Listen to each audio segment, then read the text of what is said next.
Hi, I'm Mikailapart1, and I'm a 9/11 survivor. On the morning of September 11th, I was at my desk on the 95th floor of Tower 2 when the first plane hit. Since then, I became a best-selling author, professional speaker, and most proudly, a yoga and meditation teacher. My number one passion is actually to perform selfless acts with others, giving my services to others without reward, because I think that really was my purpose. And that's what I want to continue to do through whatever teaching I decide to do or where the wind takes me. My life before 9/11 was spent with my friends, working nonstop, and not really caring about my life in general. It was more about being with friends was the most important thing to me, but not in the sense where I cared about their well-being. It was more like I wanted to go out. My life was pretty much Sex in the City on steroids. There was no sense of compassion, actually, and it was just basically one day to another, one night to the other. The morning of September 11th was a lot like what you see around you. It was basically a lot of people at the same time trying to get to the same place, the World Trade Center, but it was a beautiful day. It was September 11th, where it was Indian summer, where the weather was almost picturesque. It was about 70 degrees. I almost didn't go to work that day because it was so beautiful. I just wanted to go to the beach and just play hooky. I actually knew something was wrong when I got to my desk and my ex-boyfriend called me and wanted to know what my day looked like. And because we had broken up, I just wanted to just get on with my day.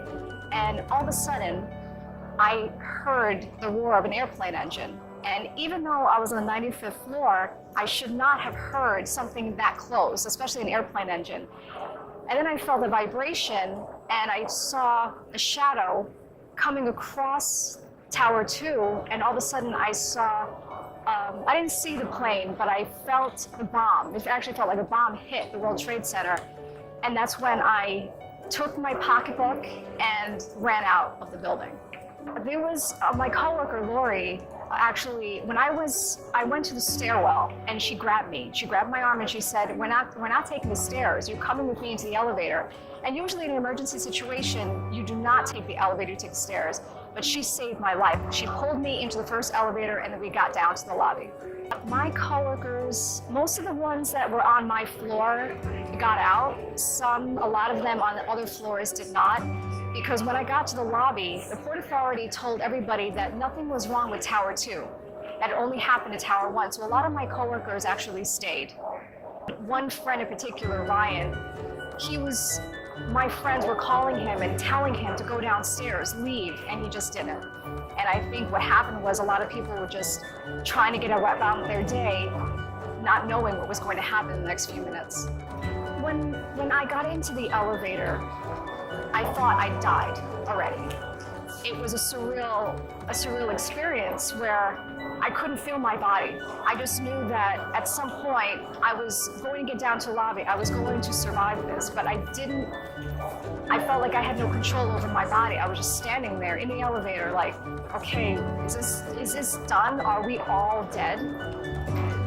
We descended into the 90th floor, and all I saw were people just running around screaming. I saw some people on their phones trying to call their loved ones, and only one person out of all those people walked into the elevator with us, this guy named Dave.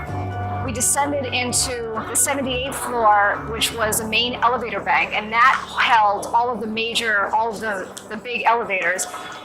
And Lori and I ran into the first elevator that we thought was available, and it was literally like a crowded subway, but even worse. There were people pushing and pushing, and until somebody said, no more people. The doors closed, and as soon as we started descending, that's really when I thought that I had died, because everybody was like looking either at each other or up above or kind of around, like really, where are we? We got to the lobby, and I actually saw people going into the elevator. And then all of a sudden I heard the Port Authority say that nothing was wrong with Tower 2, that everybody can go back into Tower 1. everybody can go back into Tower 2. So that's when I started seeing people. And then I saw a coworker go into the elevator, and I grabbed her. I said, "You can't." I said, "There's something hit the World Trade Center. You can't go to work." And she said, "Oh, okay," and she ran back out. I went outside to Liberty Street, and that's when I saw the second plane as it flew into Tower 2. I stood there. I don't really know how long I stood there. It was probably maybe like 10 to 15 minutes. And that's when I started seeing people jump from the towers.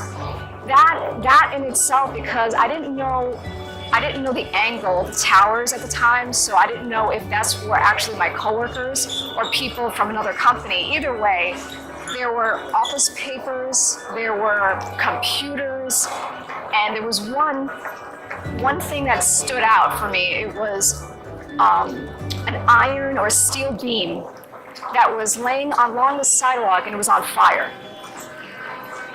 And to this day, if I smell like burning rubber or burning steel, that is a trigger completely. And that's one of the things that I know I have to accept. And it's not a fault, it's not a flaw, it's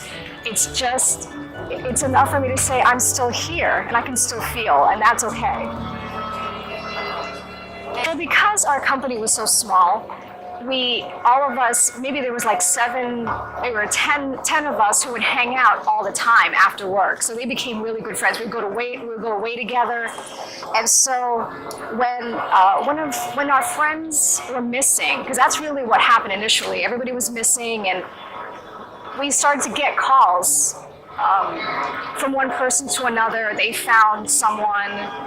I think what was the most horrifying thing for me is when we were all in such shock that we didn't understand what we were saying. So one of my friends actually said they found one of my coworkers' fingers, and they knew that it was his finger because he had a wedding band on. That is, you can't, it's indescribable, but it's also another thing that we all as survivors can deal with. It doesn't matter if it's 9/11. It means that when you survive something, and you have to face it. The guilt that I experienced was basically the question behind why did I survive and why were they killed? And so I would have this recurring nightmare of being trapped in the building. Oh, they were the ones who survived and I was the one who was killed. That was like a recurring nightmare. The nightmares stopped. It took maybe like 4 or 5 years. And the way I was able to start doing that is through meditation. Because meditation brought me back to the present, and it did not give me an ability to always look in the present, but I knew that even outside of meditation, wherever I was, and I was not in the past anymore. So before 9/11, I had an injury in my knee, and the doctor told me to actually start practicing yoga, and I said, I have no idea what that is. I'll have to do a headstand or something. I didn't know that the practice of asana, the physical practice of yoga, would be helpful in my healing process from 9/11, because I needed to be mindful in everything that I did. But then when 9/11 came, I stopped practicing yoga for a year. I stopped practicing meditation until the time when the first anniversary came. The first anniversary, I decided I'm going to start practicing until I could find healing.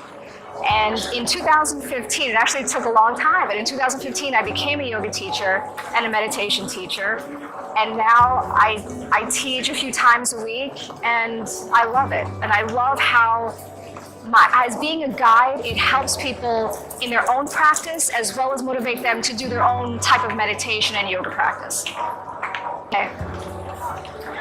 So this is a bracelet with all the names of my coworkers at Fiduciary Trust Company International who passed away on September 11th.